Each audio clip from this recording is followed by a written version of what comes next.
Hello, and welcome to this presentation of the Academic Integrity Workshop. I'm Ashley Popio, and I'm the Online Writing Center Coordinator for Wake Tech at the TLC, also known as the Tutoring and Learning Center.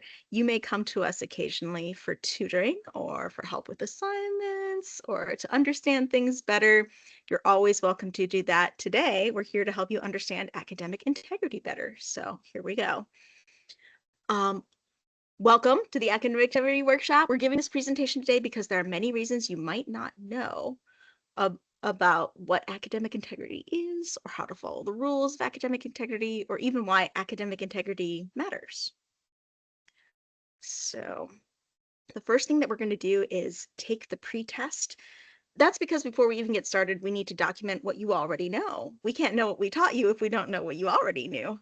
So there's a link available for the pretest. And if you just click on that link, you can take that test. Now, let me tell you why it's important.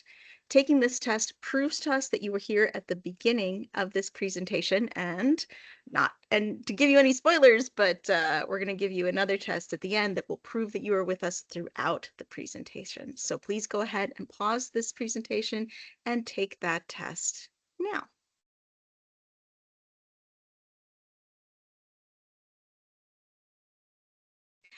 Okay, welcome back. Thank you for pausing us and taking the chance on that pre-test. We appreciate it. Let us go ahead and continue with our presentation. So, what does integrity even mean? Having integrity means doing what is right and honorable. Academic integrity means only submitting work you have created yourself or created with collaboration with others if the rules of the assignment allow that. It also means not taking credit for work that others have done unless you very clearly tell people that you had outside help. Most students don't want to do the wrong thing when it comes to academic integrity, but many people don't understand what counts as getting outside help or how to clearly and safely disclose that they are using the ideas of others. So why is academic integrity even important? And it's because we need to give credit where credit is due. If one student does all their own work and gets a degree, but another student steals their ideas from others but still gets a degree, that's not fair to either student. It's not fair to the honest student because they got the same result as a person who didn't work hard. It's not fair to the dishonest student because they didn't get the chance to actually learn. So let's take a look at what Wake Tech thinks as to why academic integrity is important. When college officials award course credits, degrees, diplomas, and certificates, they assume integrity or honor on the part of the student who has completed the work. Wake Tech assumes they are giving degrees to people who did their own work. And if you use other people's work in order to graduate, you have stolen a degree that you did not earn. Claiming that you did your own coursework when you used the thoughts of others is intellectual theft and a lie. Lies and theft violate Wake Tech's academic integrity policy. So why is academic integrity important? Why don't you want to lie? Well, obviously you want to be a good person, but beyond that, there are natural consequences that occur if you do lie. Students who earn a degree by being academically dishonest will not know how to do the work that they get hired for on the basis of having earned a degree. They will also make a degree from Wake Tech look less valuable because they say, I have a degree from Wake Tech, and then they can't do the work they were hired for. They will have, most importantly, cheated themselves out of an education that they already paid for. You are paying to get taught how to do things. If instead you steal the work of others instead of learning, then you paid for nothing. Finally, students will struggle to learn because they have not been practicing the skill of learning. Learning is a skill just like any other skill. So people who practice academic dishonesty rob themselves of the opportunity to actually learn and get better at things.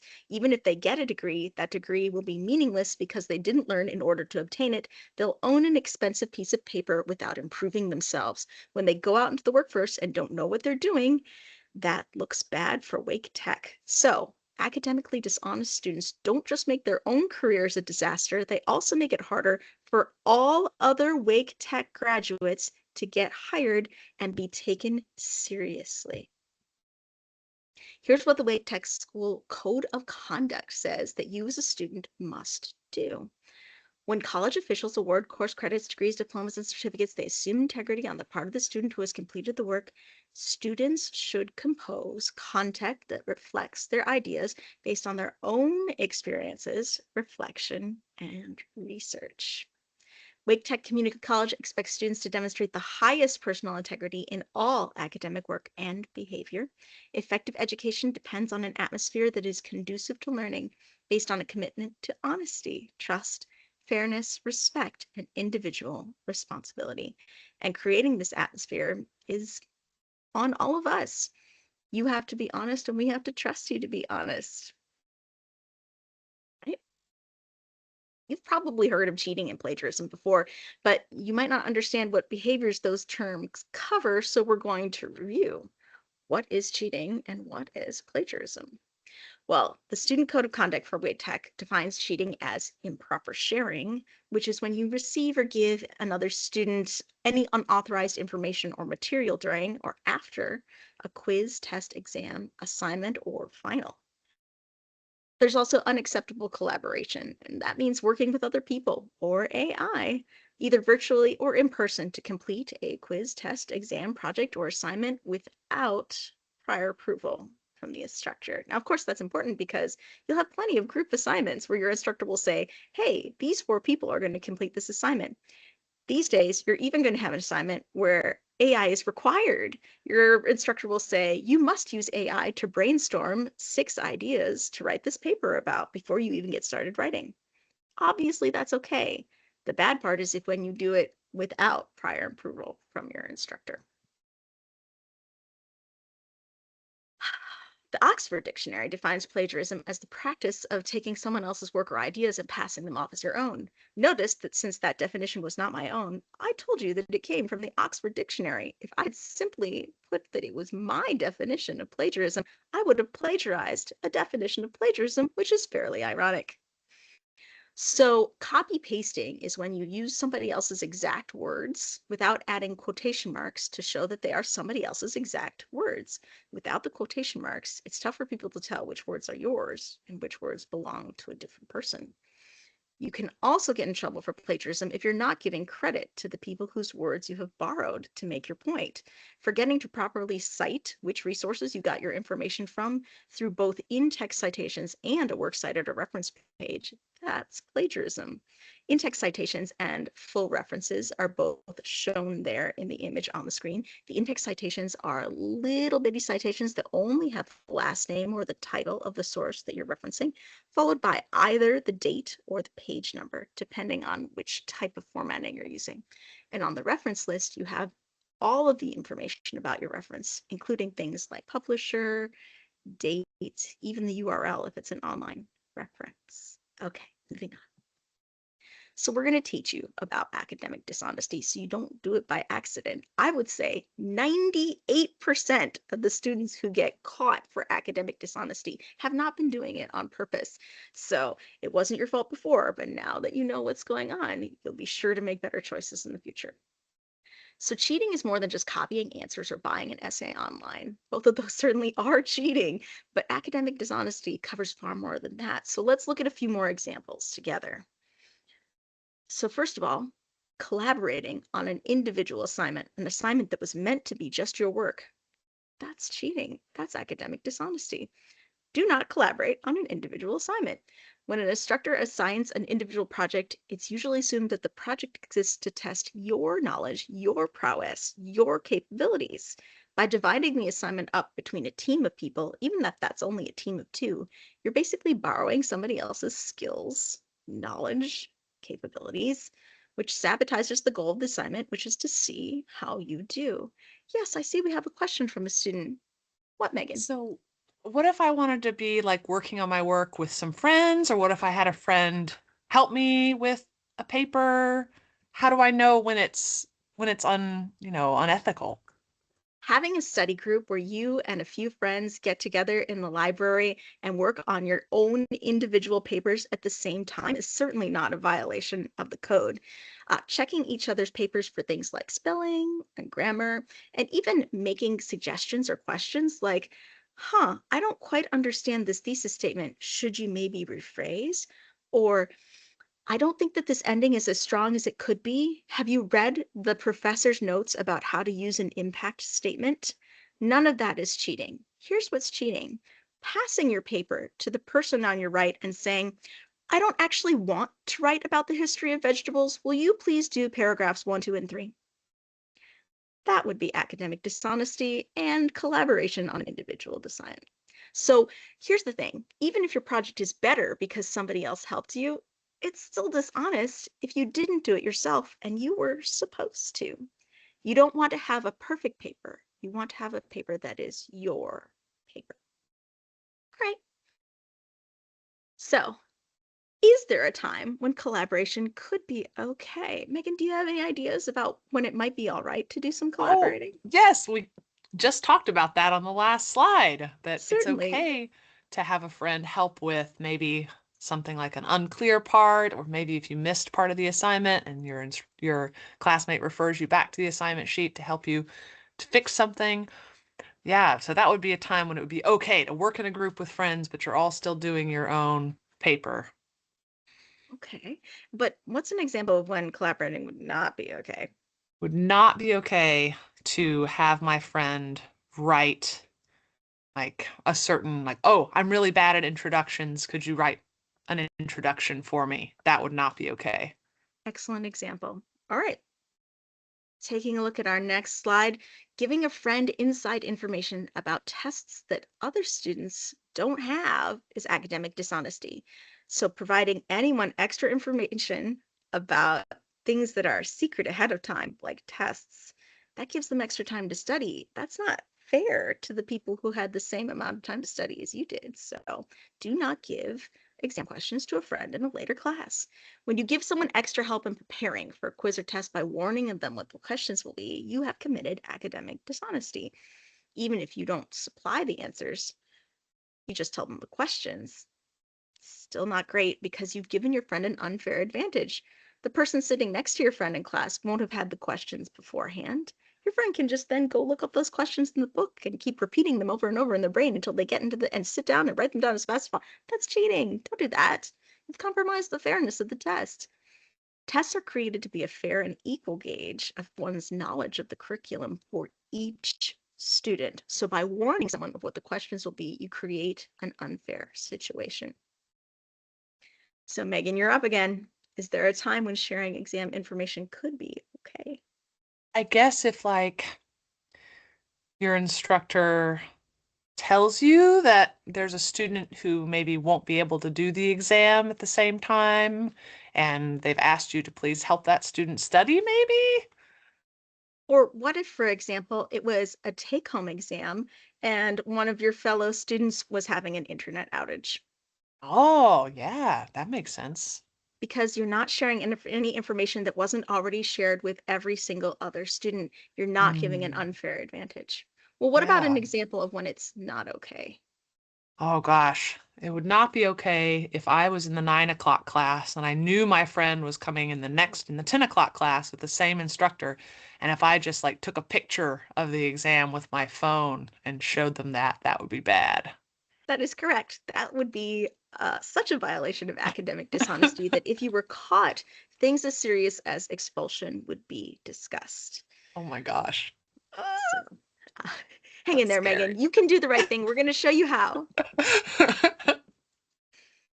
In the same vein, getting any unauthorized help, even from a family member, is academic dishonesty.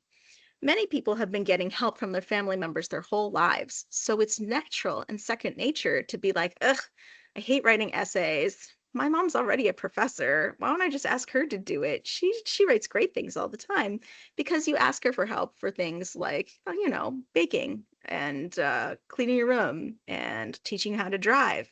So it doesn't seem any different. Unfortunately, that is just the same as getting a stranger to do it. It's okay to have a family member point out an error or two in an essay. This doesn't change the voice of the paper. However, just like a test, an essay is supposed to be a measure of individual understanding and skill. Your individual understanding and skill, not your brother's individual understanding or skill, or your cousin's individual understanding and skill. Yours. So when you outsource writing to another person, you commit the same form of dishonesty as if you'd cheated on a test. Asking a relative to write your paper is not appropriate. Hey, Megan, guess what? You're up. Is there a time when getting help from a family member could be okay? Um, if, for example, you broke your wrist and you cannot type and you had a family member type what you said. That's a great example.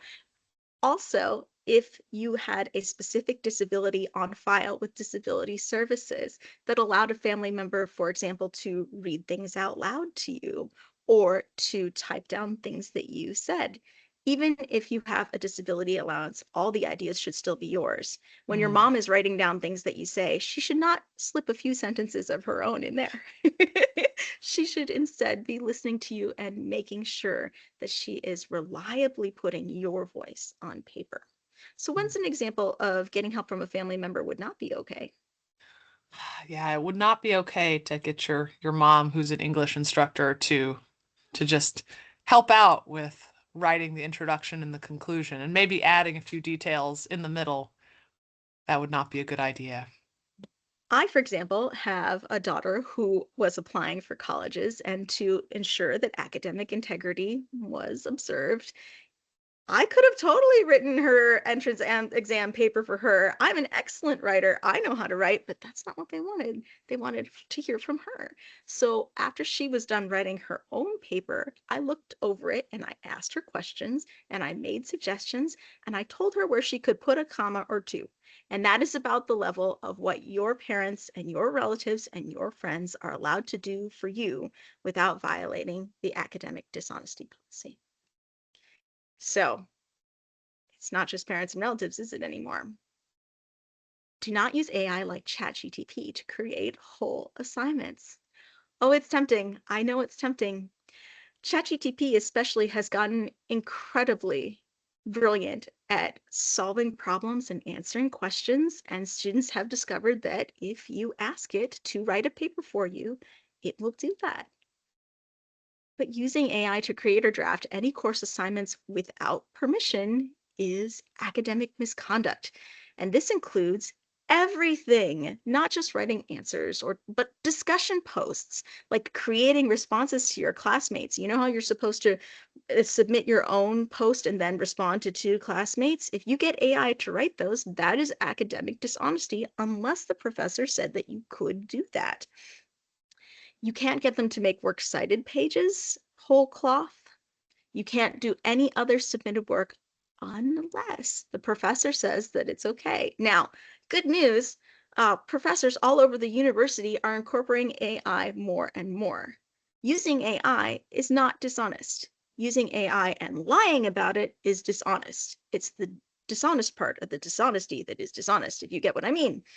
So other teachers may tell you, use your own voice.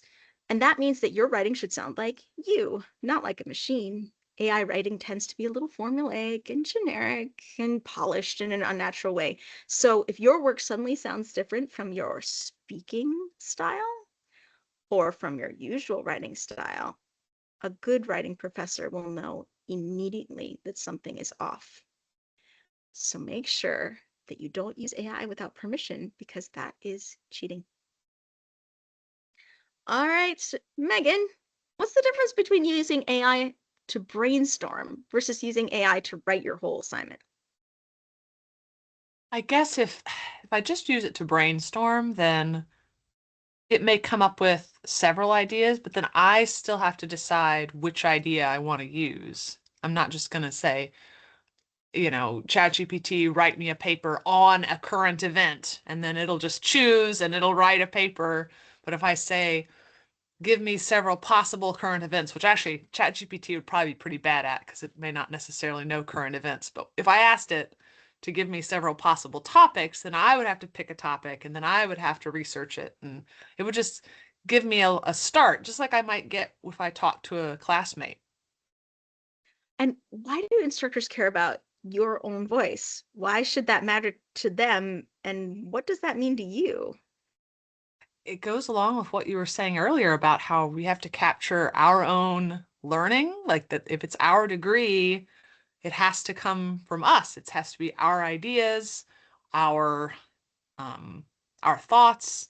And if it's not, then it's the same problem that you were mentioning before. If we're stealing someone else's words, then we're not earning that degree. Someone else's degree. In this case, it's ChatGPT's degree. And so it's important to make sure that, even if it isn't perfect, that it's ours or mine. In this case, if I were in an English class and I was writing, I would want to make sure the instructor sees what I think. Your voice also matters. All of the individual students at Wake Tech provide unique perspectives on their own experiences and the way that they filter the world and understand the world. If Yeah. anybody anywhere wants to know what ChatGPT thinks about anything, that's a keystroke away. We want Mm. to make sure that your voice matters too. It would be super easy to just let the robots write all the essays of the world, but then we would lose you, the individuals, and you as individuals matter. So if Yeah. you're stuck, how can you use AI as a thinking tool without cheating? Like you're sitting there looking at that thesis and it does not look right. Now Mm. what? So with you saying thesis, I could say, ChatGPT, give me some examples of strong thesis statements. I could say, give me some steps for how to write a good conclusion. I could say, what is an outline for an essay? What should it generally look like? That could help me figure out sort of how to structure my essay. Um, I could also use it for grammar, maybe like fixing individual sentences. I like know a sentence looks funny, but I'm not sure what's wrong. I could say, ChatGPT, what are the grammatical problems with this sentence? You can also get it to make generic suggestions without giving you specifics. So you can feed Mm. it that thesis that you just created and you're not feeling too happy about and say, could you provide me some suggestions for how to make this thesis stronger without giving me the solution? And then Mm. it'll give you some suggestions and you can think about them and make your own choices and make your thesis stronger yourself. Oh, that's a good one. Ooh. Figuring out specific prompts to give AI are that's a whole class. It is a whole class. If you ever are worried or confused about how to correctly use AI, come on to the TLC and don't worry, that slide is coming. So speaking of the TLC, do not use the TLC for help on tests or final exam projects. Now, tutors at the TLC know that they're not supposed to help you on tests or final exam projects. So I should tell you that tricking a tutor into helping you on a test is academic dishonesty and also pretty unkind. A person who's dedicated their career to helping you learn does not want to be the person who sabotages your education. Don't do that to us and don't do that to you. So, the TLC is a great resource for many things. However, we cannot help with test quizzes or any assignment that's meant to serve as a final. And this is why tutors ask to see an assignment before an appointment gets started. If it's a test, quiz, or anything that's labeled final, we will not be able to assist, even if it's a take-home test. And hiding the nature of your assignment to get inappropriate tutor help is dishonest. All right, so when is there a time that getting help from a tutor on a test could be okay, Megan? Oh, I know this one from past experience. A tutor can help explain instructions. If maybe you're like, I see, like, I know there's a final, but I can't find it, and I don't know what exactly I'm supposed to do. What is a PowerPoint? Tutors can also help by working examples with you. We can help you study for a test. So, if, for Mm. example, your test is to write a 5 paragraph essay on the pros of environmentalism in small towns, we can help you write a 5 paragraph essay about the pros of recycling in New York City.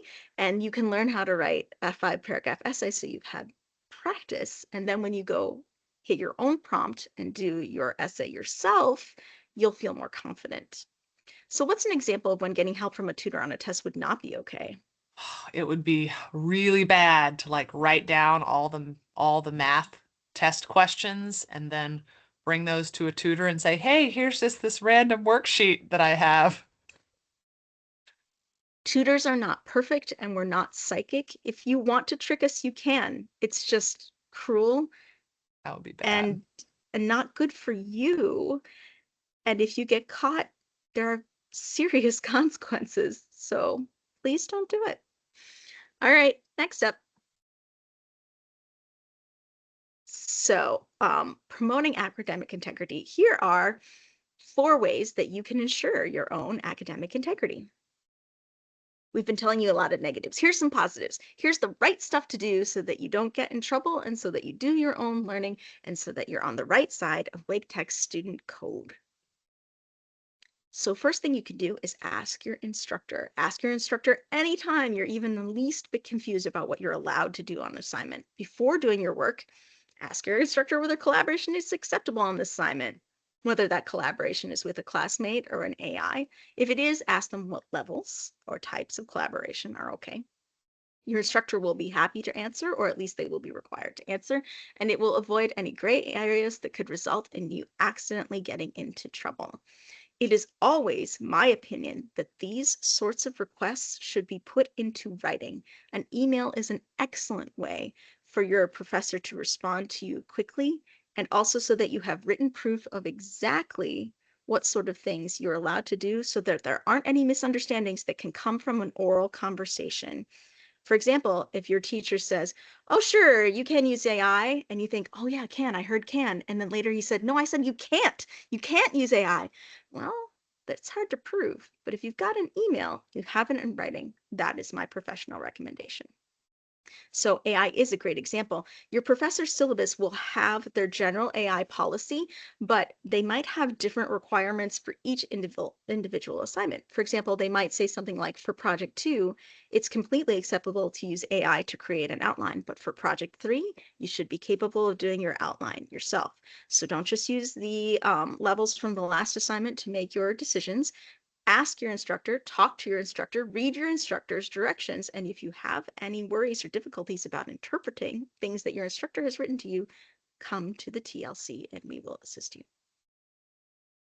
All right. Second way to ensure that you are on the right side of the student code in academic integrity. Avoid discussing tests. Just don't talk about them. Then you don't have to worry about whether you're revealing information or anything. Just It's always best to avoid discussing tests until everyone in the class has received their grade, even if your intention's entirely innocent. Even if you walk out saying to your friend, "Oh, that was hard. Can you believe question 3 about how the universe was created via the Big Bang Theory?" And if someone passing you on their way into class hears that, they can look it up on their phone real quick before they sit down. So just don't talk about a test at all until everyone in the class has received their grade. Item number 3, come see us at the TLC or at the Writing Center for English. We can help with essays, and we're also there to make sure that your voice isn't compromised. We can help you determine how or when it's safe to use AI or not safe to use AI. Looking at the assignment and ensuring that you stick to the assignment, we can also tell you whether it's safe to collaborate with your friends or your relatives. Like if item 3 on the paragraph of the assignment says, interview a friend or relative about how they feel about this subject, well, then of course you're allowed to talk to your mom about it. But usually you aren't, and the TLC can help you figure that out. So last but not least, please be clear when you come and visit us at the TLC what your assignment entails. If you give us the rubric but not the prompt, we might only see that you get high marks for having correct grammar, and we might not see that using AI to check your grammar is an automatic disqualification. Because what if they're testing you on grammar? How would we know if we don't see all of the parts of your assignment? So bring a copy of the assignment with you to your tutoring sessions if you're coming in person, or make sure that you know how to access it on Blackboard. Now, a great way to be prepared for your session is to access all of the items that you need to show your tutor beforehand, before you even walk into your session. Have them all pulled up on your computer. That way it won't take you any time and you won't like not find one. You won't forget one. You won't miss it. So, and of course, if you need help studying for a test, we can't help you with the test itself, but we'll spend hours helping you prepare if that's what you want. The goal is to get you to learn. We're great at helping you to learn. We're not great at helping you to cheat. Please don't make us do that. So let's review. Academic dishonesty problems. Collaborating with friends or family to complete graded coursework, receiving or given information about tests, getting help from the TLC on a test or quiz, or using AI when the assignment doesn't allow it. All of these can get you into trouble, the kind of trouble that could get you suspended or expelled, make you redo an assignment or get a 0 on an assignment or get a 0 in a class. So here are the solutions. Always ask your instructor if you're at all confused about whether working with others or AI on an assignment is allowed. Avoid discussing your tests at all. Just don't talk about it. And then meet with us here at the TLC to study or work on a paper, and always be clear about what your assignment entails. Check AI allowances on every assignment yourself. If you're confused, talk to your instructor about them. If you're confused about their response, talk to us about it. So this is the summary of what we discussed today. So I'm going to let you have just a moment to choose one of these points and talk about it with us. Megan, is there something from the problem list you've doing accidentally before that you'll now strive to avoid? Or is there a suggestion from the solution list you particularly like and that you will try? I think the working on with others can be really challenging because it's easy for you to want to get help from a friend, and maybe you know that friend is really good at writing papers, and maybe that friend just wants to help, and suddenly they've written, 80% of your paper. The laptop has gone from your lap to your friend's lap, and they're just going. And I think it can be really hard to not let that line get blurred. I think that's one that for the people who would be, not completely unintentionally committing academic dishonesty, I think that one can be really hard.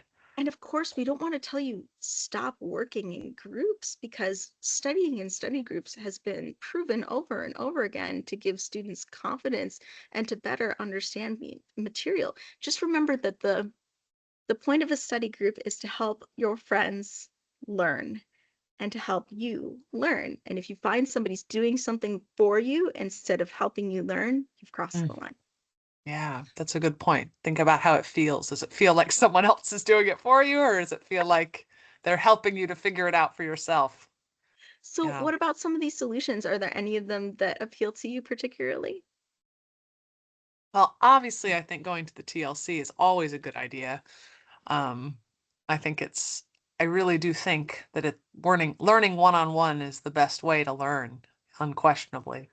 Being able to just talk with somebody and have them answer all your questions, and it's so helpful. I definitely should have gone and had tutoring for math when I was in college. It would have helped a lot. I should have had somebody look at my in-text citations. I did it wrong for years. And now, of course, I've got Mm, my master's and I know what I'm doing. But boy, sure would have been nice if I had gotten some one-on-one help with that when I was in college. so So fiddly. the one that really matters to me is check AI allowances on every Mm, assignment, not just to prevent dishonesty, but to not miss an opportunity. AI allows you to make things go much faster. Like, it can save you so much time. So if you're allowed to use it, you want to know. true. So always important to check, because what if you could and you didn't look? You might have spent hours devising a thesis, and then it might say in plain English on your assignment, please allow Copilot to assist you with devising a thesis. And then, oh no, why have you wasted those hours when you could have gotten the help that you actually were allowed to use? Yeah. So we're now going to check and see what you guys have learned through this process. I'm going to give you a brief quiz, and look for the link. Should be down below. Taking the post-test quiz is just as important as taking the pre-test quiz, because it will ensure you get credit for having completed this workshop, for having stayed with us the whole way through. So don't forget. Megan, any final questions before we let everybody go? I think that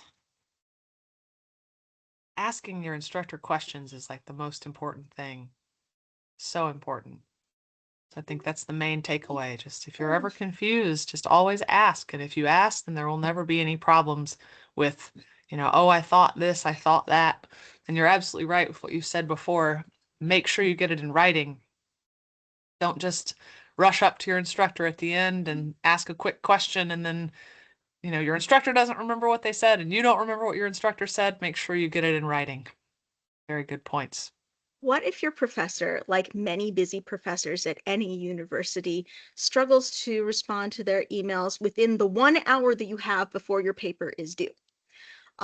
What if you can't get a response that you understand, or you can't get a response in time? What should you do then? Gosh, I would say at least it's documented that you asked. I said that to some students before. At least the instructor knows you made an effort. Um, and then I often, if, for example, if the question was, how do I cite this source? I'd put in the email exactly, your thought process. I thought I was doing this right. This. It's because you're right. You may not hear back in time. So document your question as best you can to cover all the bases. And if you don't get a response in time and you have to make your own decision, always err on the side of getting less help rather than more. Do more Yeah. your own thoughts and your own work. So if you can't figure out if you're allowed to use AI or not, do not. If you can't figure it out, if you're allowed to collaborate with another student or not, do not collaborate. If you can't Yeah. figure out whether a TLC person is allowed to help you on a test, don't do it. If you can't figure it out, err on the side of doing your own work for yourself, because that is never unacceptable. That's a good point. All right, folks, thanks for joining us here at this academic integrity presentation. We appreciate your time. We know it's not a super fun topic, so thanks for hanging in there and listening to us. If you have already completed the quiz, then that's all that we've got for you today. And if you have any questions or problems or worries about any of these things, book an appointment with any TLC person and they will be able to capably answer your questions. Bye, everybody.